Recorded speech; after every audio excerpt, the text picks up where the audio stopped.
Good morning and welcome to your Ignite News for Wednesday, November 20th. I'm Neil Reyes. And I'm Marcy Colbert. Here's what's making news. A Toronto anesthesiologist was convicted yesterday of sexually assaulting 21 sedated women during surgeries. Dr. George Dudnot used his experience in the operating room to avoid detection as he kissed, fondled, and otherwise sexually assaulted his patients. The doctor would often stroke a patient's cheek or hair to soothe her, so he never raised suspicion from the operating room staff by being physically close to his patients. 3 previous complaints from former patients were ignored by police until 2010, when a 4th patient came forward about the assault.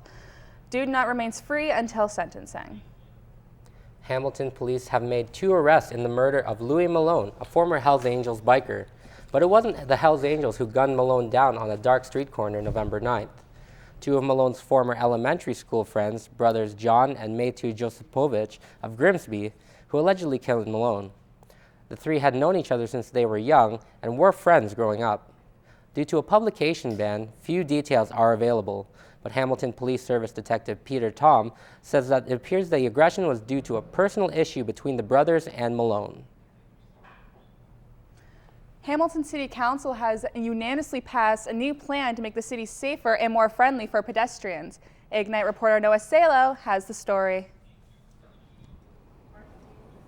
The pedestrian mobility plan is set to change the way the city looks at road development. Councillor Jason Farr explains. So we look at, in short and simply, fixing the problems from the street face or the building face out, as opposed to what we were doing previously, and many other municipalities in Ontario continue to do, the middle of the road to the building. So pedestrians and their needs first, because we're all pedestrians, even those who drive on a regular basis. Despite unanimous support, some councillors, like Scott Duval, want to ensure existing roads outside the core still receive attention.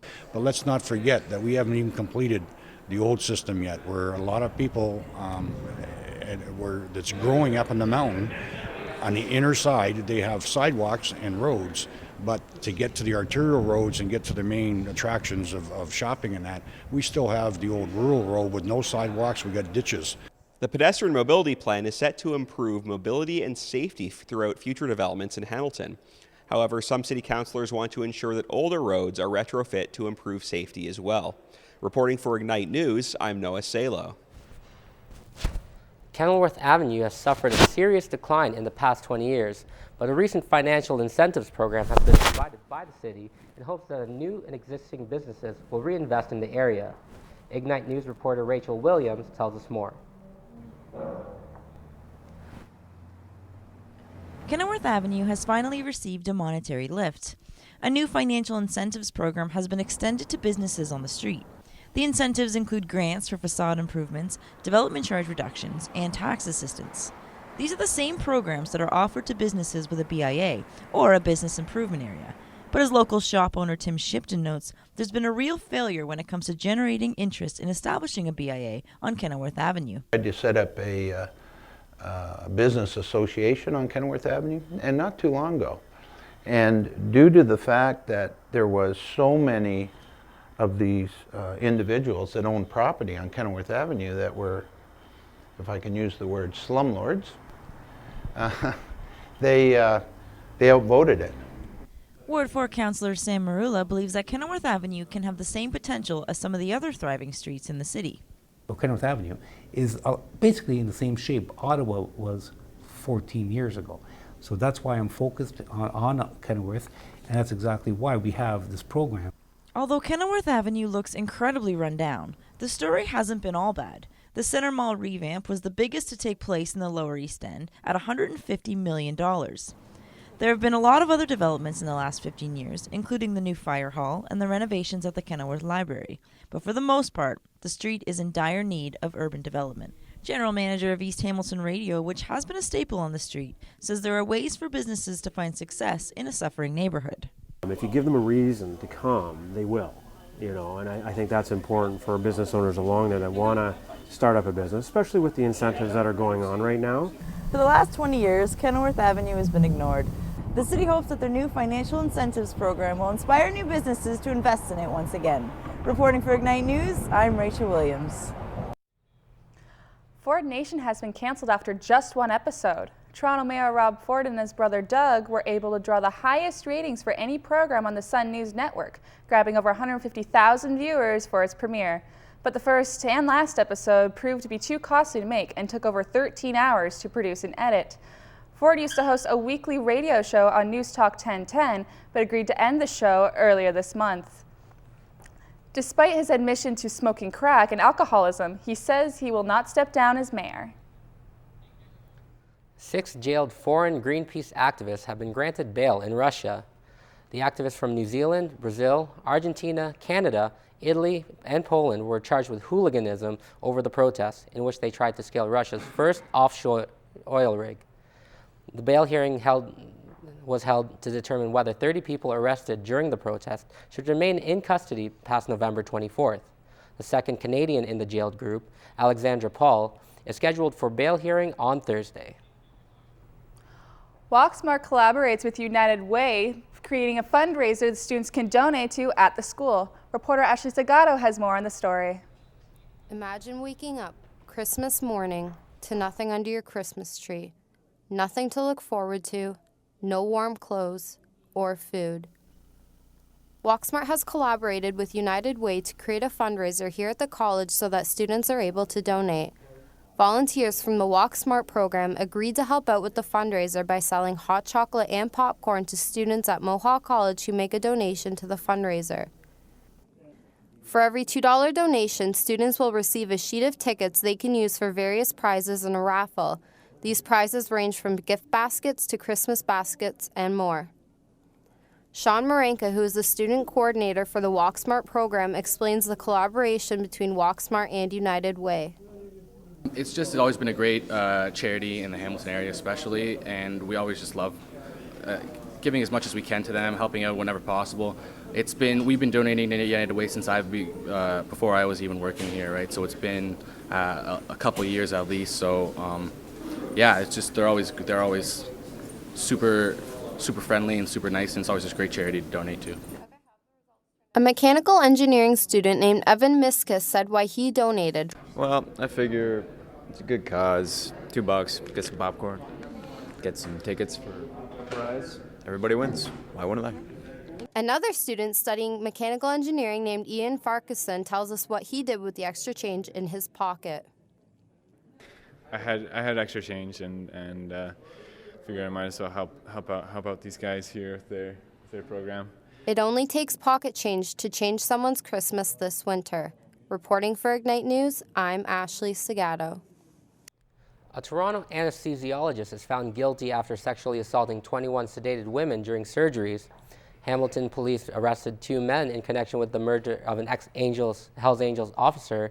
Sun TV cancels Toronto Mayor Rob Ford's TV show after 1 episode, and a Canadian is among Greenpeace activists released on bail in Russia. And that's all we have today in news. Let's take a look at what's happening in sports, entertainment, and weather. We've got all the action from around the NHL last night, plus a look at what's coming up in varsity sports.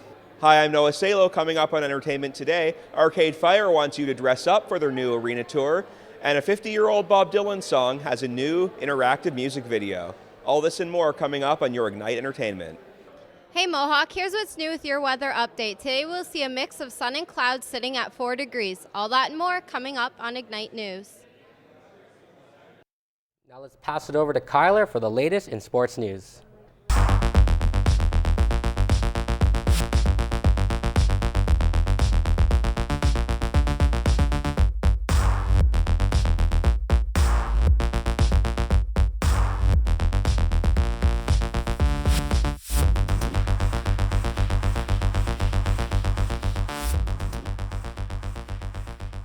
Thanks, Neil. Phil Kessel broke out of a mini slump last night, scoring a pair of goals in Toronto's 5-2 win over the New York Islanders. David Clarkson picked up his first goal as a Maple Leaf, Joffrey Lupul chipped in with 3 assists, and Jonathan Bernier stopped the puck 36 times for the Leafs, who improved to 13-7-1 on the season.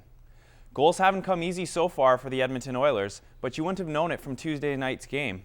David Perron had a career-high 4 points with 2 goals, 2 assists, and the Oilers crushed the Columbus Blue Jackets 7-0.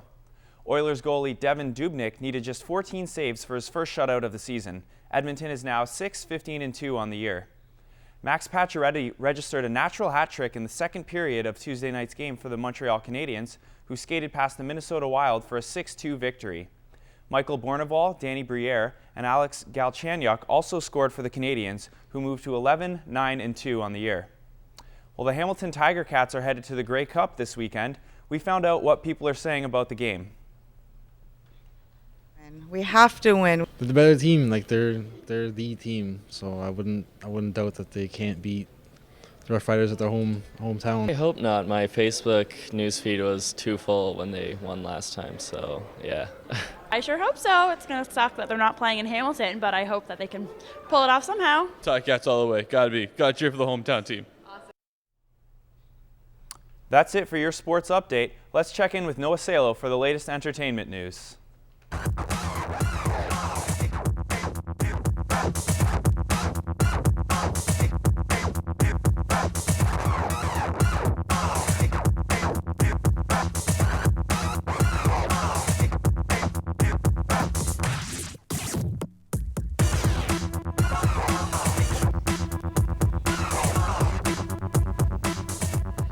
The Hamilton Music Awards took over Mohawk College this past weekend to celebrate the city's best in music.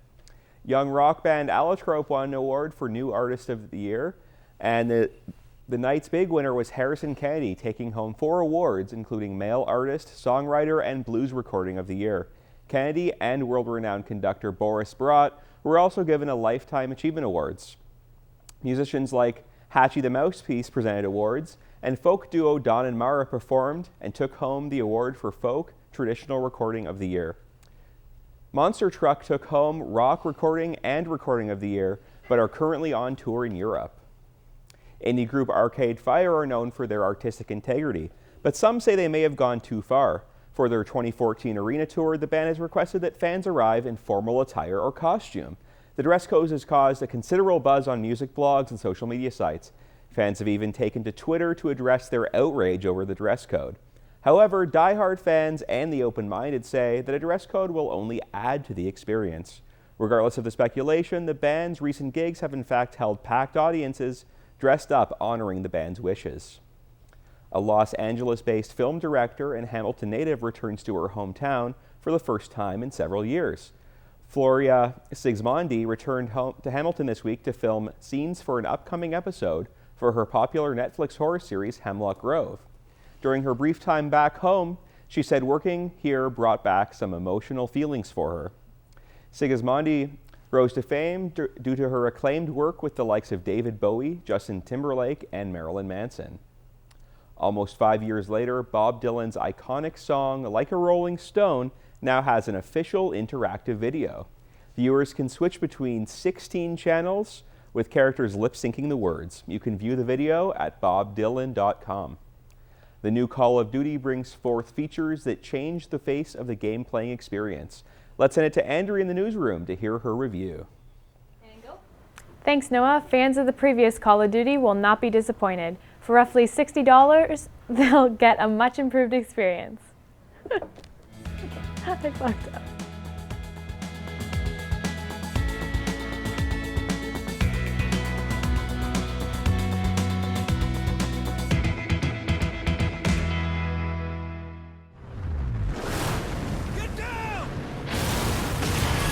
Like a good sequel should, Call of Duty Ghosts preserves the fast, fluent gameplay that has made this game so popular over the past 10 years. Unlike the previous Call of Duty, some new mechanics have been added to it. Leaning and sliding are 2 of the new features added in Call of Duty Ghosts. Also, the game now features playable female characters for the first time. One of the most significant changes is a fresh new take on the classic-style zombies. It's the new and improved aliens. Extinction is a new 4-player co-op mode which pits the players against various types of aliens in a base-defending survival-style map. Players choose from 4 different class types with unique traits and customizable loadouts. The player can level up their classes, unlocking more weapons and equipment for their loadouts. Overall, it appears to be a perfect sequel and has received excellent feedback. That's all for Tech Talk. I'm Andrea Mega for Ignite News, Hamilton. Now let's take a look at what's happening on campus and around Hamilton.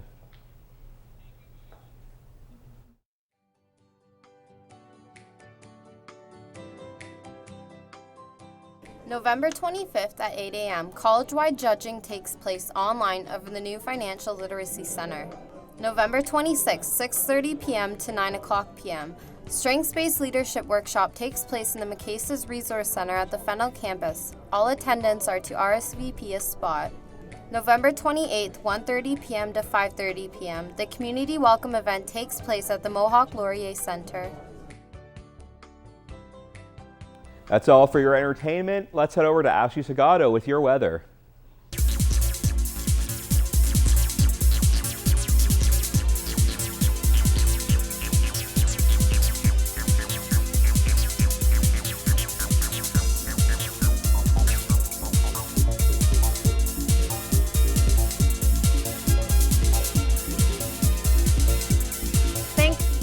Thanks, Noah.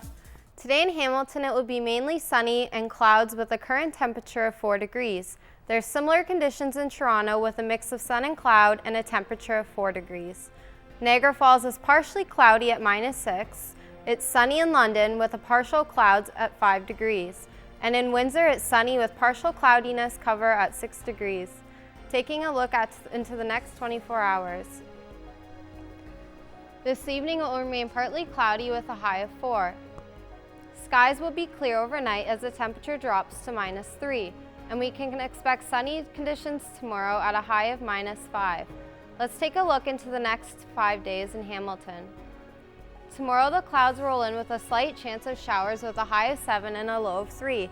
Friday there is a chance of showers with a high of 7 and a low of 0. Saturday conditions may be icy with a chance of flurries and a high of 3 and a low of -7. Sunday we have a chance of flurries with a high of -3 and a low of -7. And cold temperatures will continue into Monday, so make sure to dress warm with a high of 0 and a low of -2. That's all for me with weather. Let's head back to the news desk with Neil and Marcy. Now let's take a look at your weekly Pay It Forward segment.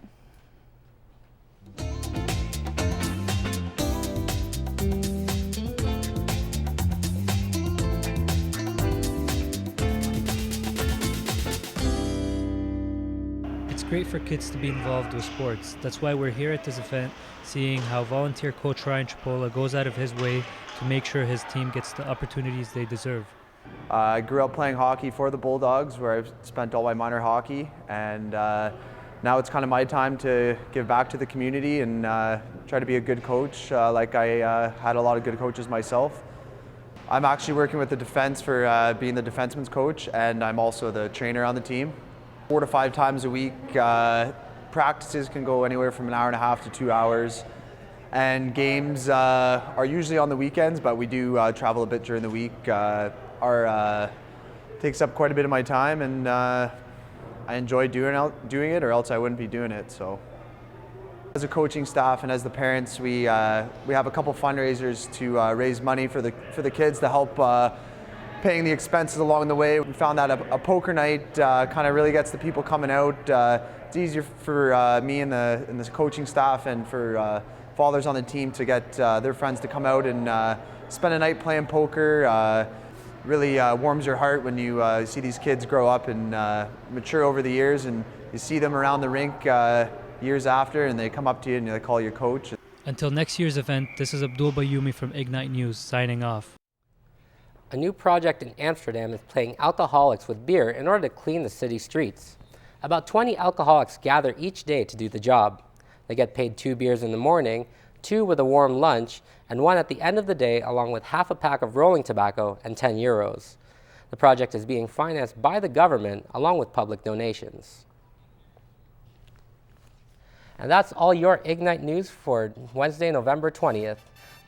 For more news coverage, check out our website at ignitenews.ca. I'm Neil Reyes. And I'm Marcy Colbert. Thanks for watching, Mohawk.